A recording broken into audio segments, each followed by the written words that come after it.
Hello po! Medyo matagal-tagal tayong hindi nakagawa ng video. Ay, medyo matagal daw. Pero para sa akin matagal na yon kasi isang araw yun eh. Tsaka ang ginagawa kong video sa loob ng one day is 4. Pero ngayon, hindi ako nakagawa ng mga video dahil may pinagdadaanan kami ni Lolo. Yes, may pinagdadaanan kami ni Lolo. Kasi nga, kahapon lang, nakitaan si Lolo ng tumor sa ulo. And pinag-iisipan ng mga amo ko kung ooperahan siya or hindi, or iinom na lang ng gamot.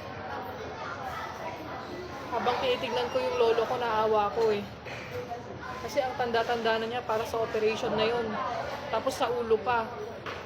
And walang 100% guarantee yung doktor kung makakayanan ni lolo. Kaya nakakatakot.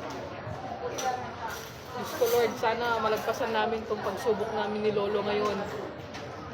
Kasi, alam nyo, hindi naman na pera talaga yung habol ko dito eh.